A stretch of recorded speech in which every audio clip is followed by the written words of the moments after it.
changer l'eau des fleurs, feu routin, ça va. Sachant que, bon, bah malheureusement, je suis un peu comme tout le monde, sauf que moi, je l'avoue, je fais tous mes achats sur Amazon. C'est pas le meilleur, mais le lendemain, c'est là. Donc voilà. Valérie Perrin, toujours une autrice dans l'air du temps, qui fait des bouquins qui fonctionnent bien. Voilà. Je prends aussi les avis sur les tout petits auteurs que je ne connais pas. N'hésitez pas à mettre un petit commentaire et me donner des noms que je pourrais découvrir. Et ça sera super bien. Donc, dans les nouvelles, on va dire, j'ai ça. Hop. Bouquin numéro 2 que j'ai fini cette semaine d'ailleurs. C'est Virginie Grimaldi. Virginie Grimaldi. Hop, il nous restera ça. Je vais te lire le résumé. À 33 ans, Iris de trimballe sa vie dans une valise. Théo, 18 ans, a peu de rêves car il en fout partout quand il se brise. À 74 ans, Jeanne regarde son existence dans le rétroviseur. La jeune femme mystérieuse, le garçon gouailleur et la dame discrète se retrouvent par hasard, malgré eux, dans une colocation. C'est le début d'une histoire pleine de surprises, celle de trois solitudes qui se percutent et de ces rencontres inattendues qui sonnent comme des évidences. Alors, pareil, j'ai adoré, je suis rentré dedans, ça se lit vite et bien, tu vois, pareil, il est pas épais. Et on va savoir qu'une Virginie Grimaldi, elle sort justement bientôt un nouveau livre le 1er mai, ou le 2 mai, ben, c'est vraiment au tout début du mois. Et je serai le premier à le commander, de toute façon. J'ai toujours voulu, personnellement, quand j'étais enfant, je lisais beaucoup. Voilà. Et au fur et à mesure du temps, ça s'est beaucoup atténué, voire ne plus lire du tout. Et ça va faire 1 an que j'ai repris. Voilà, tout simplement. Donc fini cette semaine. Alors vous, je ne sais pas comment vous choisissez vos livres, soit en fonction des auteurs, vous commencez une collection, n'importe. Moi non, c'est vraiment au feeling et aussi du coup à l'histoire qu'il y a derrière, si ça m'affecte, si ça me touche ou pas. Donc voilà, Virginie Grimaldi, j'ai ça. Celui-là, j'en ai parlé ou pas? Non, c'est pas grave, ça viendra après. J'ai voulu essayer, je sais pas si vous connaissez Franck Bouis. Franck Bouis, c'est très spécial. C'est très spécial. Je suis arrivé à rentrer un peu dedans, mais c'est gore quoi. C'est un peu gore. Là, par exemple, mon père, on va bientôt vous demander de bénir le corps d'une femme à l'asile. Sous sa robe, c'est là que je l'ai caché. De quoi parlez-vous? Les cahiers se brodent. On rentre dans des phénomènes. Il y a quelqu'un qui est propriétaire d'un château qui brûle le corps d'un ouvrier dans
choisis un bouquin, je regarde le résumé et du coup je me dis, je cherche toujours plus ou moins le même style de personnage.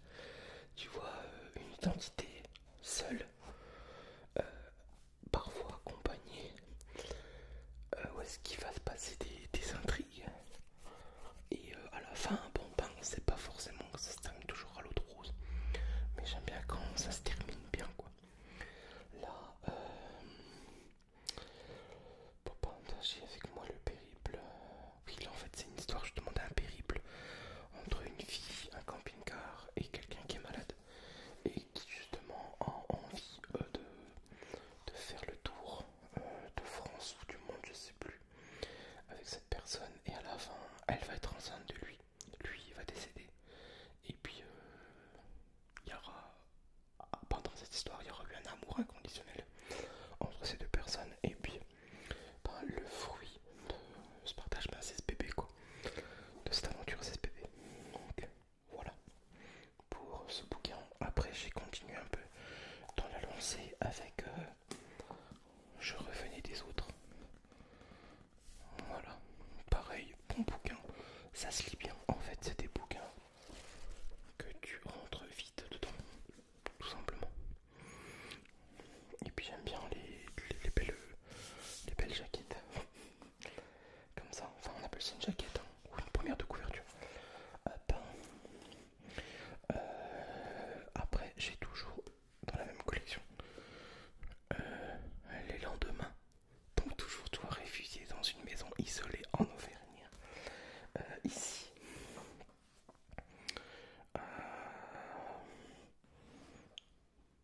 L'eau des fleurs de Valérie Perrin, ça se passe dans un cimetière. Enfin, c'est vraiment des situations très particulières que j'aime bien. Voilà. Et après, le dernier, alors là par contre, c'est très très chouette ce qu'elle a fait avec la faiseuse d'étoiles. Oups, la faiseuse d'étoiles. Mais je ne suis pas rentré dedans du tout. Je l'ai acheté parce que bon, j'aime bien Melissa d'Acosta. Mais là, je l'ai acheté déjà pour soutenir l'UNICEF. Parce que quand tu achètes un livre acheté égale cette barre d'alimentation d'urgence, il y a de l'argent qui est remis à l'UNICEF. Et là, franchement, j'ai dû arrêter au milieu. J'ai dit, je rentre pas dedans. C'est pas la peine, quoi. Je vais arrêter. Du coup, bah, peut-être que je le rouvrirai dans quelques temps. Je ne sais pas. Et voilà, quoi. Tout simplement. J'ai commencé.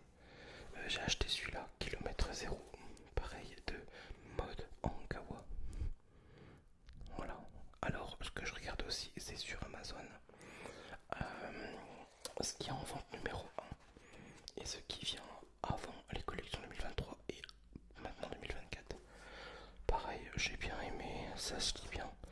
On rentre facilement dans les personnages. Moi, je sais pas si c'est pour vous pareil, mais j'arrive à me faire un film. J'arrive à mettre un lieu, des images, des couleurs, une situation quand je lis. Et j'essaie toujours d'aller, voilà, plus loin. Alors peut-être comme vous voyez depuis le départ, c'est que des livres de nouvelles, hein. C'est des histoires, voilà, jamais très compliquées. Moi, je lis pas de psycho, machin, ni sur les religions, ni sur les biographies, tout ça. J'aime bien les autobiographies, hein. J'ai lu il y a quelques temps celle de Grégory Le Marchal. Je l'ai lu en une nuit. Ah ouais, j'ai tout lu en une nuit. Ça m'a tellement mis dedans. Et un que j'ai fini hier. Non, une bêtise. On est jeudi, je l'ai fini mardi. Et ça, c'est un très très très très très très très beau livre. D'ailleurs, ils en ont sorti un film. C'est La Tresse. La Tresse de Laetitia Colombani. Une autrice qui a fait ses armes au Japon, en Chine et qui est revenue en France, plus précisément à Lyon, pour écrire. Voilà, tout simplement.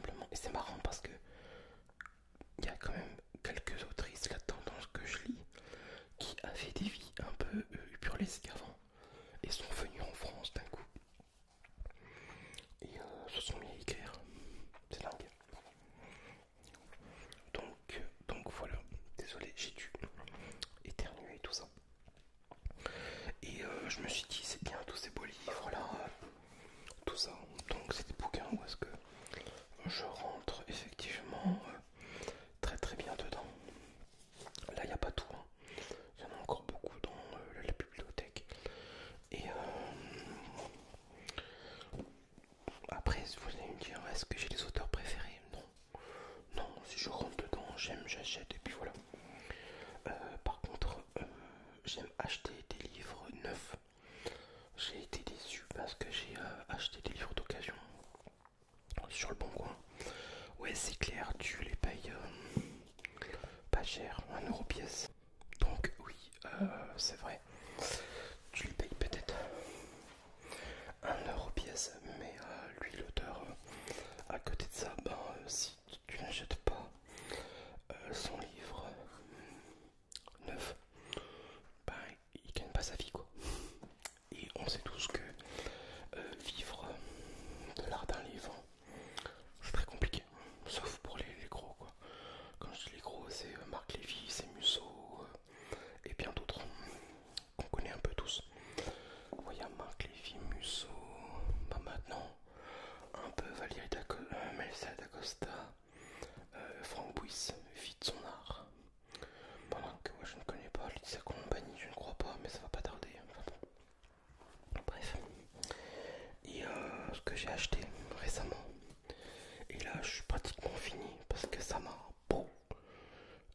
Je suis rentré dedans à fond, mais à fond à fond. C'est Petroni Rostagna. J'aurais aimé te tuer. J'aurais aimé, alors hop, te tuer.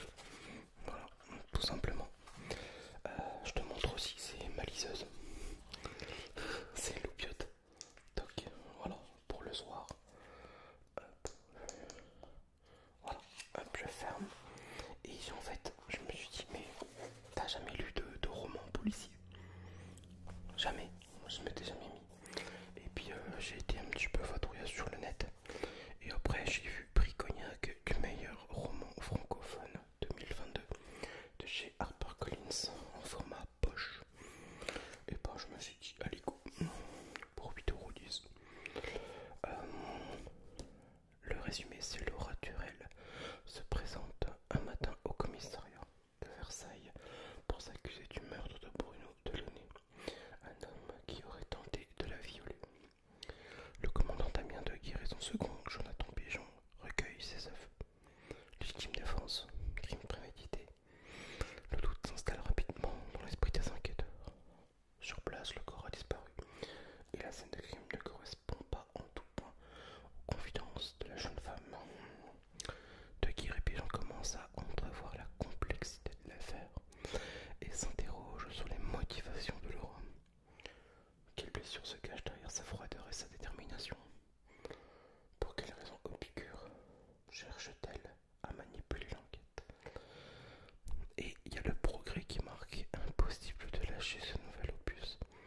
Une fois commencé, tant l'histoire est ficelée de façon machiavélique et toujours de HarperCollins. Et là, je suis dessus. Voilà, on va dire que j'ai bientôt fini. On peut dire ça. Hop. Je suis à la 188e page.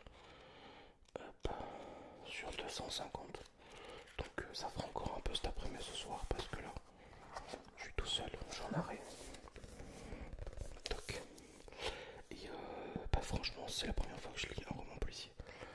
Et puis, du coup, nickel. Franchement, je vais en racheter d'autres parce que ça me plaît beaucoup de connaître des enquêtes, éléments d'enquête.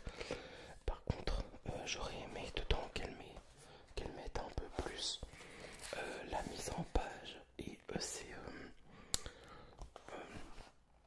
idées et ses plans par chapitre. Ou alors avec à chaque fois une astérix, ou alors quelque chose comme ça, parce que des fois ça se mélange. Tu te dis, oh purée, ouais, ils sont là, ils sont là. Là, par exemple, j'ai lu d'un moment t'as les deux qui sont deux enquêteurs qui sont dans la cave, parce qu'il y a un corps dans la cave. Et puis d'un coup, phrase suivante, donc paragraphe suivant, t'as la Laura, celle qui est Laura Turel, celle qui est accusée, qui est en sa cellule en train de faire les 100 pas. Tu dis attends. Donc voilà, ça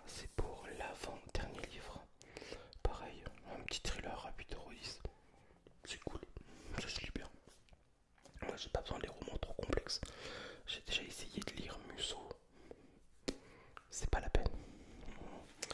Et le dernier, bah, je viens de l'acheter et je l'ai reçu comme ça. Pas cool. Donc voilà. Donc la sage-femme d'Auschwitz. Un sacré roman, mais bah, je vais devoir attendre. Et je vous referai une deuxième vidéo si ça vous plaît. Merci d'avoir été là. J'espère que ça vous a